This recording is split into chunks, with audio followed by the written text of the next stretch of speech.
Bismillahirrahmanirrahim. Ya Allahumma ya latifu bi khalqihi, ya alimu bi khalqihi, ya khabiru bi khalqihi, ulquh bina ya latifu ya alimu ya khabir, aghithni ya Allah ya Rasulullah. La ilaha illallah Muhammadar Rasulullah. Bismillahirrahmanirrahim. Alhamdulillahil wahidil ahad, al-fardis samad, alladzi lam yalid wa lam yulad wa lam yakul lahu kufuwan ahad. Asyhadu an la ilaha illallah wa asyhadu anna Muhammadan abduhu wa rasuluh. La ilaha illallah wahdahu la syarikalah, lahul mulku wa lahul hamdu wa huwa hayyun la yamut, biyadihil khair wa huwa ala kulli syai'in qadir. Subhanaka la ilma lana illa ma 'allamtana innaka antal alimul hakim. Rabbi shrah li sadri wa yassir li amri wahlul 'uqdatam min lisani yafqahu qawli. Allahumma yassir wa la tu'assir wa la haula wa la quwwata illa billahil aliyil azim. Alhamdulillah, kita panjatkan puji dan syukur kehadrat Allah Subhanahu wa taala. Kita dapat kembali semula bertemu untuk kita sama-sama meraihkan majlis ilmu kita pada pagi yang mulia ni. Kita dapat semula menyambung kembali kitab Qatlul Ghaisiyah fi Ilmi Sufi ala Syari'ati Muhammadiyah karangan Fakir Ilallah Ta'ala Husin Nasir bin Muhammad Taib Al-Mas'ud Al-Banjari. Di tuan-tuan hadirin kasih Allah, kita dilema dengan PKP lagi dan hampir 4 bulan kuliah terhenti. Kita kembali kepada kitab yang dah lama berhenti ni. Kita tak ingat dah mana tempatnya. Tanda tu ada.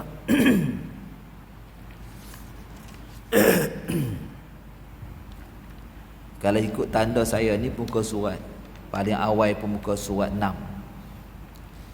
Dan apabila tetaplah akan musyahadah, muka surat 6. Muka surat ialah 6. Dan apabila tetaplah akan musyahadah 2, 4, 6, 8, 10, 12, 14, 16 daripada bawah muka surat 6.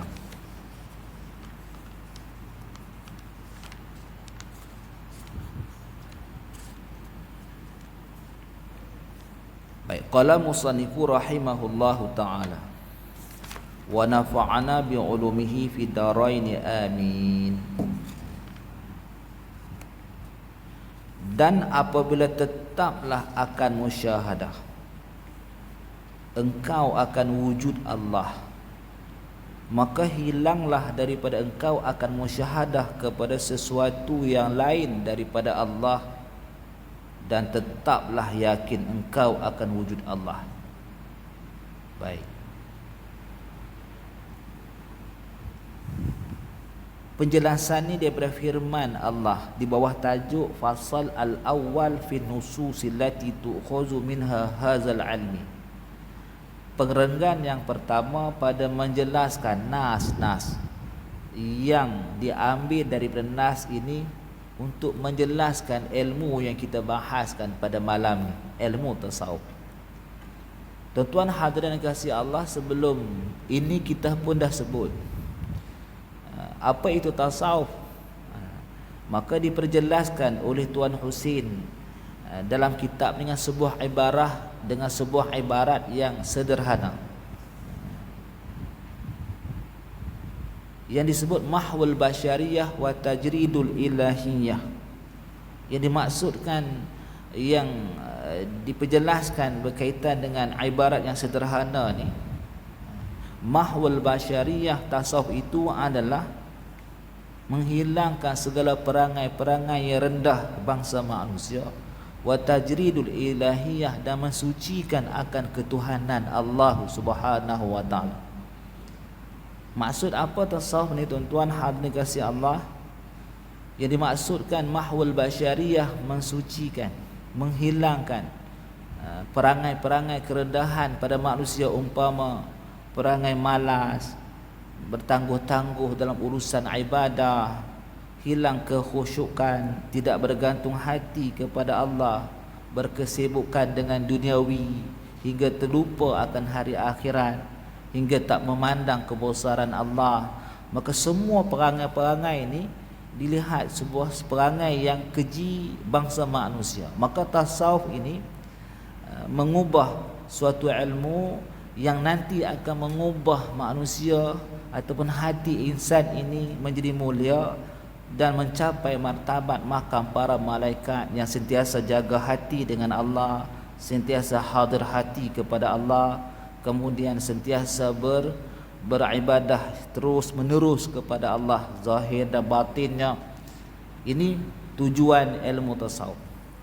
Kemudian tasawuf ni sebuah ilmu apa lagi? Maka diiring kemudiannya dengan tajridul ilahiyah, mensucikan akan ketuhanan. Bila kita sebut mensucikan akan ketuhanan ini, bukan maknanya Allah itu bersifat kekurangan dengan ketuhanannya, tidak.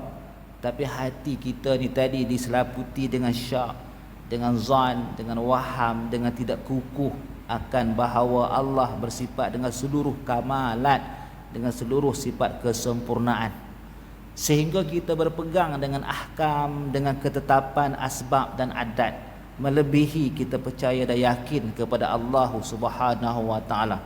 Maka dalam firman Allah disebut wa may yatawakkal fahuwa hasbuh. Siapa yang bertawakal kepada Allah, Allah akan sempurnakan, Allah akan tunaikan keperluannya. Maka dijemput daripada firman tersebut supaya hati ini bergantung kepada Allah, percaya akan Allah. Maka kita lihatlah bahawa pensucian ini tadi bukan pada Allah, tapi hati yang kotor dengan segala kekeruhan, dengan segala sangka, dengan segala syak kepada ketuhanan Allah. Sebab tu tuan-tuan hadirin yang dikasihi Allah, bila mana kita sentuh tentang ayat yang menceritakan akan ketuhanan, yakni uluhiyatullah, maka sesuai kita ambil firman Allah dalam surah Al-Ikhlas, qul huwallahu ahad, Allahus samad, lam yalid wa lam yulad wa lam yakul lahu kufuwan ahad. Ayat ini tuan-tuan kita maklum asbabun nuzul, ayat asbabun nuzul firman Allah ni kita maklum berkaitan dengan persoalan yang ditimbulkan oleh ahbar Yahudi, oleh Nasara, oleh pendeta Nasara, oleh pembesar Quraisy. Tanya tentang sifatullah, tanya tentang hal Allah. Maka daripada asbab nuzul inilah menjadi tahqiq kepada kita, diperjelaskan dengan sejelas-jelasnya, katakan olehmu wahai Muhammad, Allah itu esa. Allahus samad, nak menjelaskan keesaan ini, Allahus samad, seluruh sesuatu ya'ulu ilaihi wa yahtaju ilaihi, maksudnya berkehendak, berhajat, berkerana kepada Allah. Seluruh sesuatu ni, arash, kursi, lauh mahfuz, syurga, neraka, dunia, akhirat, semuanya adanya kerana berkehendak kerana Allah, dan berhajat, berkehendak kepada ketuhanan Allah. Ada kita ni kerana ada Allah, ringkasnya macam tu. Adanya syurga kerana ada Allah, adanya arash kerana ada Allah, adanya kursi kerana ada Allah. Maka selain Allah tidak bersifat dengan as-samad, maka yang dikatakan as-samad ini lengkap, sempurna. Bersifatlah Allah Ta'ala dengan sifat salbiyah, qidam, baqa, mukhalafah lil hawadisi, qiyamu ta'ala binafsihi wahdaniyat. Yang sifat itu disebut sebagai sifat berkeagungan. Suci Allah daripada segala kekurangan. Jadi bila kita kembali kepada i'tiqad yang kita baca dengan hati kita kepada Allah ini, maka tajridul ilahiyah ini suatu yang disebut sebagai amal qalbi dengan Allah. Kita i'tiqad Allah Subhanahu wa taala berkuasa. Adakah kekuasaan yang Allah bersifat dengannya itu tersentuh di hati kita? Bila kita bertanya soal itu, maka ilmu yang nak mendidik kita supaya sentiasa bersentuhan, berhubungan dengan Allah ini, iaitu ilmu yang dibangsakan tajridul ilahiyah yang disebut dalam kitab Qatrul Ghaisiyah fi Alim Sufi ini. Sebahagian mengatakan itu erti tauhid. Maka Tuan Husin meletakkan ini sebagai pembahasan intipati ilmu tasawuf yang beliau cuba sampaikan kepada kita.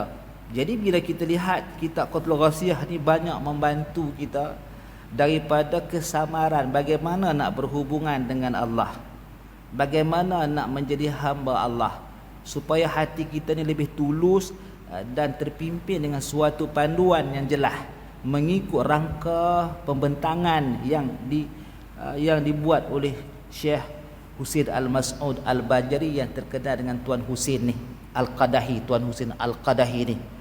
Tuan-tuan hal kasih Allah, susah sebenarnya kita nak cari sebuah sebuah penjelasan bagaimana berhubungan hati dengan Allah daripada kitab-kitab yang besar, daripada kitab-kitab yang banyak di luar sana. Susah kita nak cari.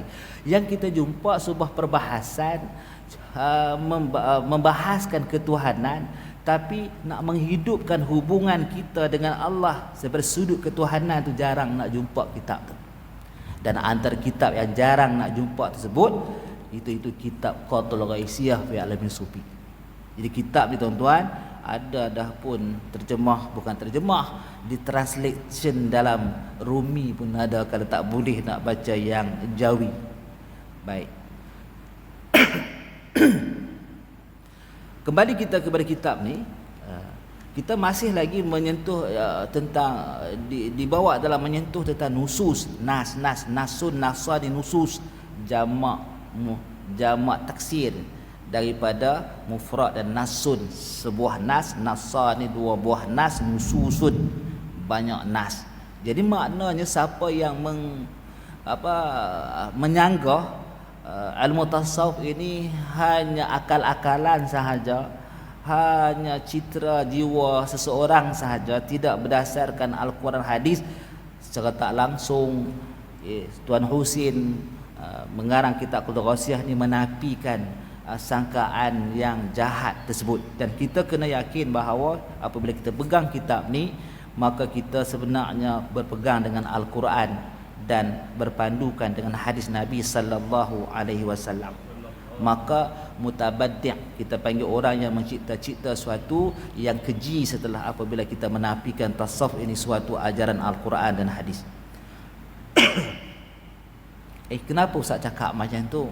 Sebab di luar sana banyak mujtahid mi segera dia depa bercakap tentang tasawuf, dan waktu depa ambil tasawuf tu depa hukum sesat pula.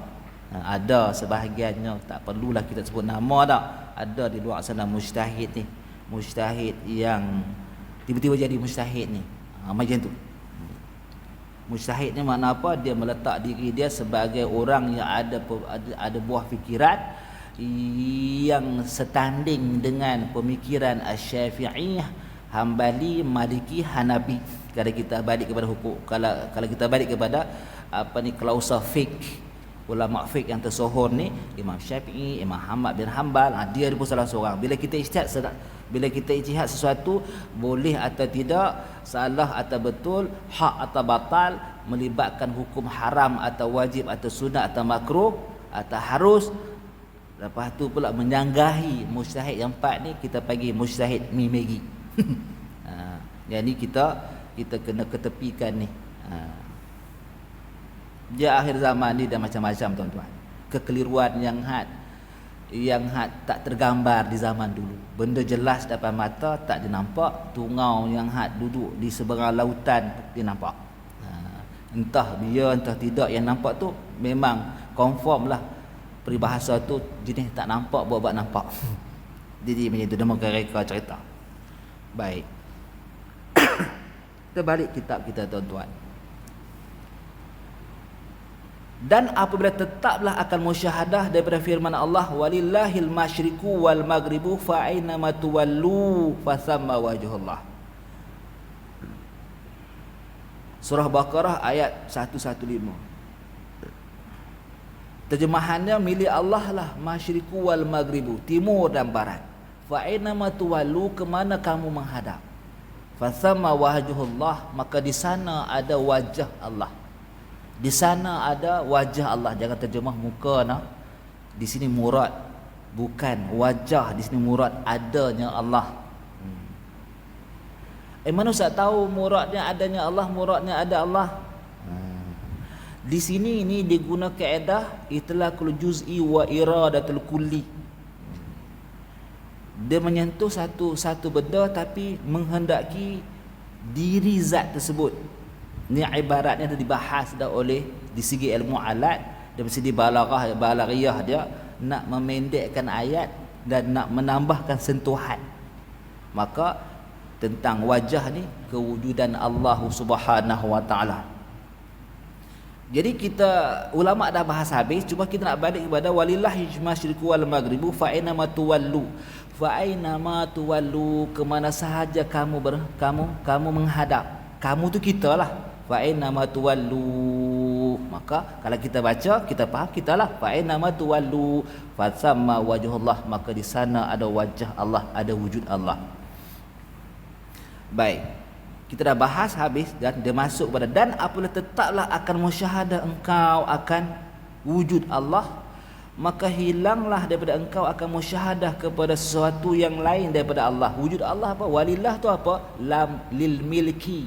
Maknanya lam lil milki. Contoh macam alhamdulillahi rabbil alamin. Sekian puji, kita terjemah apa? Milik Allah kan? Mana ada milik, lafaz milik di situ? Milik itu daripada huruf lam tu lah. Bagi Allah tu milik Allah. Sekalian puji milik Allah seluruh alam. Tuhan seluruh alam. Alhamdulillahi rabbil alamin. Tiba-tiba keluar milik. Mana ayat mim lam kaf kat situ tak ada. Tapi dia keluar milik Allah daripada huruf tu bermakna milik. Begitulah di sini walillahil masyriq wal maghribu. Maksudnya apa? Bila Allah cerita yang dia ni memiliki langit dan bumi, timur dan barat, dunia dan akhirat, dikala hati yang bersih, yang kata mahul basyariyah tadi ni, dikala hati yang bersih, dia tidak memandang makhluk, dia terus memandang Khalik, dia terus memandang Rabb dia terus memandang yang memiliki seluruh alam ni. Bagaimana kelakuan Allah Ta'ala memiliki la tataharraku zaratan illa biiznillah. Tiadalah turun matahari ke daripada timur ke barat. Timur ke barat ialah matahari turun ke barat. Dia naik timur, turun ke barat. Tiadalah turun naik matahari daripada timur dan turun ke barat. Kalau kita tengok timur, matahari naik. Kalau tengok barat, matahari turun. Pergerakan itu bukanlah sesuatu yang di luar kudrat dan iradat Allah. Dalam maknanya bukanlah sesuatu yang tidak diatur Tuhan dan tidak dikehendaki Tuhan. Maka pergerakan matahari itu zarah, taharrak zarah. La tataharraku zaratan, tidak bergeraklah suatu zarah. Matahari itu tak akan bergerak kecuali biiznillah, dengan izin Allah. Maka di dalam kekuasaan Tuhan tu, bahasa mudah dia, Allah buat matahari itu bergerak. Kalau katalah matahari bergerak, buruj di langit berubah-ubah. Buruj ni cakrawala itulah. Yang buruj ni ada 12 buruj dah. Jadi buruj ni yang di langit ni berubah-ubah dan adanya kerana Allah dan sedia terapungnya dengan kehendak Allah. Dan kelihatannya ada itu tadi dengan gahnya, dengan perbuatan Allah. Maka di langit kita pandang pun melihat milik Allah, kerajaan Allah, perbuatan Allah. Hati kita ke Allah tu, bukan hati kita ke benda tu. Maka dia kata apabila tetaplah akan musyahadah, yakni memandang engkau akan wujud Allah, tak kala kita sentiasa memandang hati macam tu. Bila kita tengok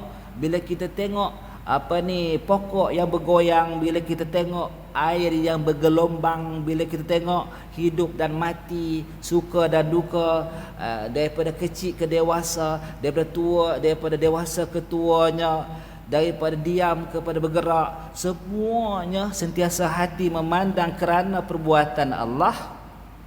Apa katanya di sini?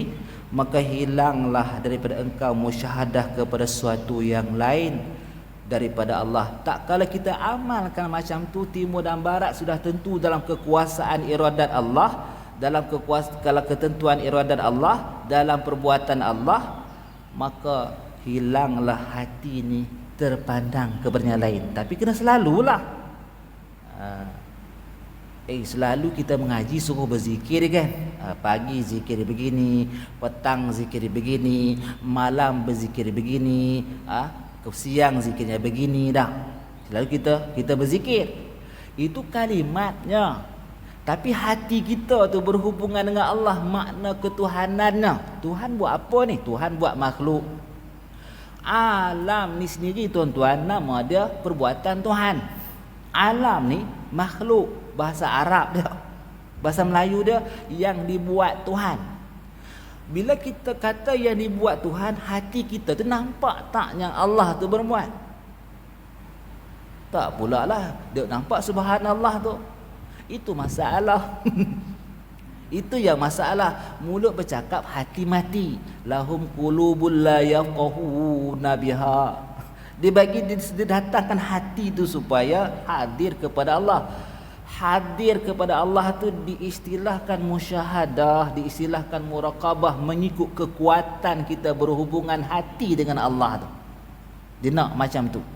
Jadi sekiranya hati kita tadi berhubungan sampai tidak ada wasilah ataupun tidak ada yang terhijab, maka disebut sebagai musyahadatullah.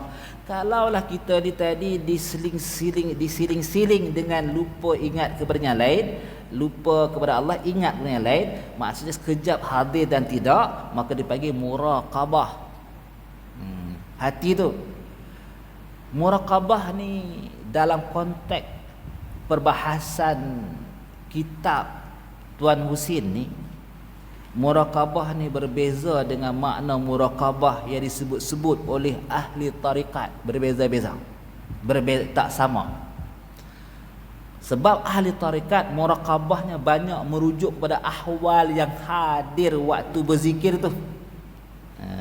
Jadi muraqabahnya dia menanti-nanti waridat, kedatangan setelah dia mengikut dengan tekun perintah mursyid dia.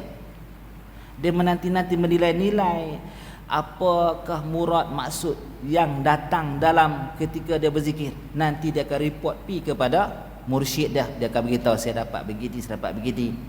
Muraqabah tu bukan level yang dibahas dalam kitab ni. Dalam kitab ni dia tak nak jalan macam tu. Bukan menafikan kaedah tu salah, sebagai satu skema untuk kita latihkan jiwa dan kita dapat bentuk jiwa ni, maka kita adatnya akan berdepan melalui sesuatu yang pelik-pelik. Contoh, kita tak biasa pergi Kuala Lumpur, kita akan nampak benda yang pelik-pelik. Contoh gitu tak, yang jarang kita nampak.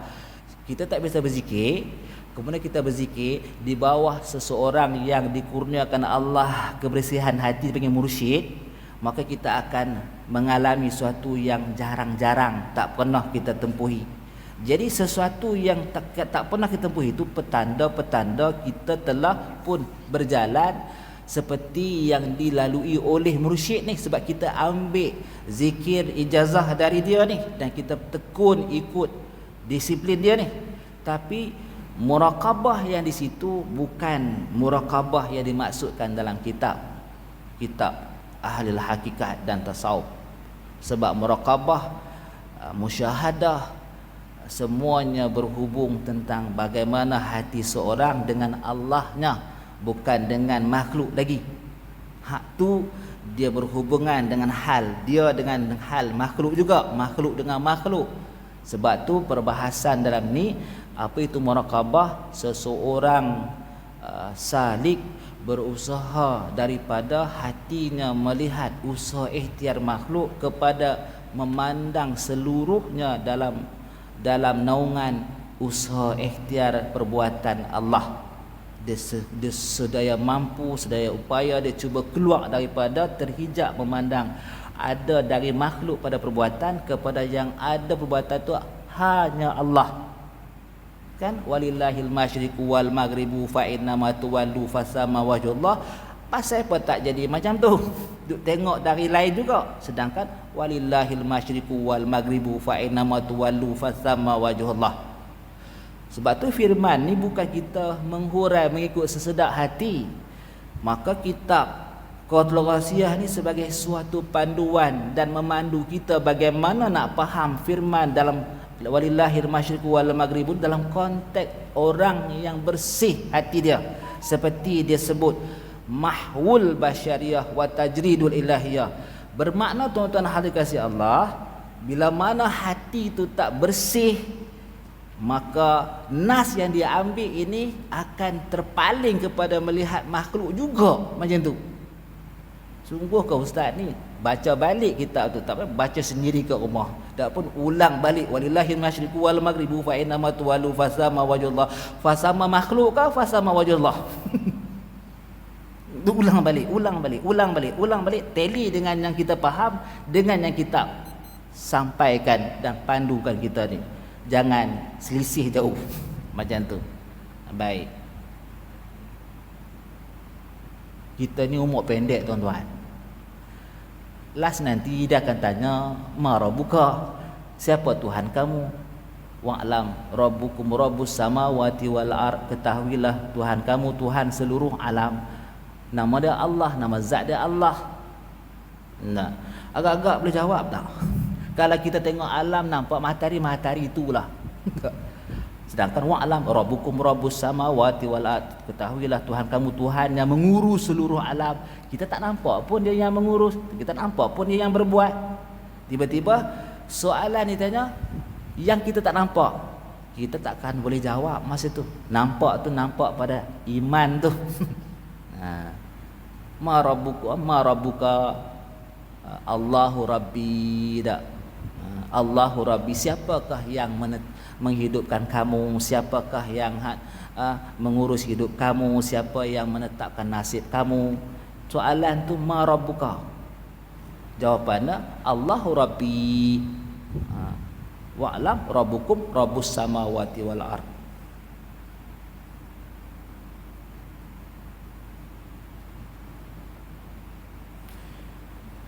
Selama ni kita mengaji, kita mencari ketuhanan itu bagaimana. Selama ni kita mengaji, kita diberi jawab dengan ketuhanan itu bagaimana. Ketuhanan itu apa dia tuan-tuan? Kalau ilmu usuluddin, ketuhanan ni dua sifat je. Satu al-istighna'u an kulli ma siwah. Yang kedua muftakir kullu ma adahu ilaih. Apa tu ustaz? Terjemahan dia, dia maha sempurna daripada sesuatu. Sesuatu maha fakir, maha berkendak kepada dia. Sangat fakir berkendak kepada dia. Dia maha sempurna pada sesuatu berkendak kepada dia. Pasal apa jadi macam tu? Kerana adanya wajibal wujud, kerana adanya kidam sedia, kerana ada je tidak diakhiri dengan tiada, kerana ada itu tadi bersalahan dengan suatu, kerana ada itu tadi berdiri dengan sendirinya. Sebab itulah dia itu tadi maha kaya. Kerana dia tadi tak bersifat kekurangan langsung, maka dia bersifat mendengar. Dia tidak bersifat kekurangan langsung, maka dia bersifat melihat. Dia bersifat kalam, kaunhu sami'an, kaunhu basiran, kaunhu mutakaliman. Ada 11 mustaghnian an kulli ma siwah. Dia bersifat 20 tu ada 11. Macam mana boleh di sebelah? Hak ni dah dibahas total kukuh, dah terbukti mendapat memelihara akidah sejak zaman dulu sampai sekarang tentang bagaimana nak memahami Allah itu, ketuhanan tu. Cuma subuh ni kita nak membahaskan macam mana yang kita tahu itu boleh membuatkan kita sentiasa berhubungan dengan Allah macam tu. Sebab tu perbahasan dia akan balik kepada bagaimana ketuhanan itu, kemudian bagaimana nak mengadaptasi ketuhanan tu dengan kita sendiri. Itu bukan boleh dibahas-bahas sebarangan. Kita merujuk balik kepada firman balik pula. Dalam konteks ilmu tasawuf dia letak, tak sebarang ilmu dia letak. Sebab tu kita kena serius bagaimana kita nak berhubungan dengan Allah. Kita dah tahu dah Allah Tuhan kita, sifatnya sifat sempurna, takkanlah dia minum macam kita. Habis tu bila kita tahu macam tu, kita dah jadi apa yang aku nak mengaji sebab Qatlul Ghasiyah ni. Yang kita nak mengaji kitab ni macam mana kita nak berhubungan dengan dia macam tu. Kan semayang tak khusyuk Allah tak terima dah. Sedekah riya Allah tak terima dah. Maka kenapa? Kerana di sana ada syirik yang langsung membatalkan hubungan ibadah tu tadi untuk Allah terima, kerana tak ada connect dengan dia. Kan kita buat sedekah kerana Allah Ta'ala, semayang kerana Allah Ta'ala, kerana tu hubungan kita dengan Allah lah tuan-tuan. Macam tu. Kalau kita mengaji kitab Qatlul Ghasiyah ni sampai tak tahu apa benda yang kita nak ambil, jadi siapa tak ada soalan dah. Dia awal ilmu, katanya kaedah miftahul alami soalun, kunci ilmu soal. Maksudnya kita akan ada ilmu bila ada persoalan yang kita nak tahu dalam diri kita. Itu mula ilmu. Bila akhir ilmu, ilmu tu tak kamai, ilmu tu berkesudahan bagi dia bila tak ada soalan. Bila tak ada soalan pada awal lagi, memang ilmu tu tak mai. Tak ada mai. Bila soalan tak ada pada awal lagi, kita tak akan dapat apa yang kita dengar, kita tak akan faham apa yang kita nampak. Bila soalan tu tadi tak mai. Sebab tu soalan tu penting tu. As-soal miftahul ilmi. Ilmu tu apa pula? Ilmu tu al-ilmu huwa nurun. Ilmu pula nur. Panjanglah tu tuan-tuan. Kita SOP ni berapa lama bagi ni tu Haji? Pukul 7 10 minit. Kita tengok semua tak larat, kita kurang 2 minit. Jadi minta faham apa yang kita baca kitab ni, kenapa kita baca kitab ni, apakah perkara yang cuba kita nak sentuh kat kita ni. Hubungan hati dengan Allah. Hubungan hati dengan Allah bukan menafikan solat, sujud, zikir, tak. Tapi buatlah, tapi dengan penuh jaga hati dengan Allah. Nak macam tu. Kalau dikatakan bahawa walillahil masyriqu wal maghribu, maka kita ni dalam ruang masyriq wal maghrib. Kalau di sana barat, di sana timur, kita dalam ruang barat dan timur ni. Ada yang terberat di barat, ada yang terberat di timur dah. Maka kita dalam ruang, dipanggil ruang ni, dipanggil zarfun, ruang. Jadi bila kita dalam ruang timur dan barat, kita sendiri ini tadi milik Allah juga. Dan kalau ditanyalah kepada kita, apa yang Allah buat sekarang? Kita nak jawab apa? Itu soalan cepumas tu. Kita pandai sebut Allah yang berbuat makhluk. Allah yang berbuat makhluk ni kan? Allah buat apa lah ni? Nantilah ustaz nak jawab. Gitu.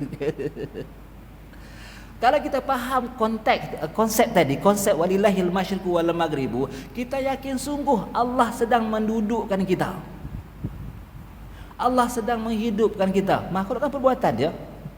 Allah sedang mengangkat dan menurunkan kelopak mata kita. Allah sedang memasuk dan mengeluarkan nafas kita. Allah sedang banyaklah kena nak abang. Sampailah kita tenggelam daripada sesuatu kepada Allah tu. Sentiasa macam tu. Takkan nak macam tu. Mahwal basyariyah wa tajridulahiyah, konteks ilmu ni nak macam tu.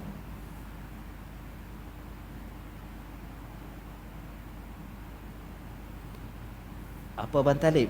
Dah terlangkau ke terundok kah? Terundok ah. Terundok ah. Faham tuan-tuan ah? Kita dah nak tutup kitab ni, dan kita masuknya lagi. Baik. Maka hilanglah daripada engkau akan musyahadah kepada sesuatunya lain daripada memandang perbuatan Allah kepada memandang perbuatan yang lain. Dan tetaplah yakin engkau akan wujud Allah di sana keyakinan tentang wujud Allah tu sentiasa meningkat. Ialah bila kita berjalan tengok tapak kaki, kita yakinlah ada orang yang berjalan kat situ kan? Ada orang berjalan kat situ. Bila kita tengok di sana ada tapak kaki lagi, ada orang jalan kat situ. Orang ke haiwan tak kira lah. Ada Allah makin bertambah kuat. Bila kita tengok ni perbuatan dia. Maka wajibal wujud yang dibahas dalam ilmu kalam sana akan berhubungan dengan hati kita. Allah itu ada. Innallaha ma'ana akhirnya. Jangan duk bahas pula, bayang pula kaifiat zat Allah tu. Bila sampai membahas kaifiat zat Allah ni, inilah yang Ar-Rahmanu 'ala arsyistawa yang kata Imam Malik al-mas'ulu biha bid'atun tu. Ditanya benda yang bukan ruang lingkup akal. Ditanya lagu tu. Kan Allah tu dah sebut Ar-Rahmanu 'ala arsyistawa. Ialah Allah juga sebut wajah dia ada wajah dalam Quran. Dia juga sebut dia ada tangan dalam Quran. Bukan di langit, di bumi pun ada juga dalam hadis. Itu bukan perbahasan kita sebagai awam, tetapi ingatlah, yakinlah bahawa Allah Subhanahu wa taala walam yakul lahu kufuwan ahad. Maksudnya menafikan Nabi dengan firman Allah dengan surah Al-Ikhlas, menafikan apakah yang terbayang dalam fikiran orang Nasara, Yahudi dan pembesar kafir Quraisy tentang hakikat Allah. Maka Nabi sebut walam yakullahu kufuwan ahad. Maksudnya apa? Menafikan tamsil wa tashbih, menafikan gambaran apa juga seperti makhluk, menafikan seumpama apa juga seperti makhluk. Bahasa Arab ni dia berbeza. Walam yakullahu kufuwan ahad. Jadi 3, nazirun, masilun, tashbihun. Tashbih tu apa maksud dia? Tamsil tu apa maksud dia? Nazir tu apa maksud dia? Apa Ustaz? Dua-dua ni kalau terjemah dalam bahasa Melayu seperti. Masil pun diterjemah seperti, nazir pun diterjemah seperti, bukan nazir masjid. Sebanding nazir tu. Nazir kan nazir masjid. Kita orang Melayu faham nazir masjid. Nazir ni pun seperti juga. Masil seperti juga, nazir seperti juga. Lagi tashbih pun seperti juga. Kalau kata diibaratkan dengan tamsil, dia sebiji diri. Katalah cawan ini masilun cawan dengan rumah saya. Maknanya tak ada satu hun pun berbeza dengan cawan ni dengan cawan rumah saya. Sebiji diri macam ni. Itu masilun. Kalau kata tashbihun, sebahagian besar. Kalau sebahagian besar cuma tangkai yang tak sama, body dia sama, itu tashbihun. Kalau kata nazirun, tangkai yang sama, badan tak sama, sebahagian kecil. Tu kaedah Arab tu. Ya ke macam tu. Jadi orang Arab lah baru faham. Macam tu tak. Jadi bahasa Quran, bahasa Arab bila sebut kaf, bila sebut walam yakun lahu kufuwan ahad, tiadalah sepertinya, tiadalah suatu sepertinya Allah. Maka dia tidak berjisim, dia tidak bertangan, dia tidak bermuka, dia tidak macam tu.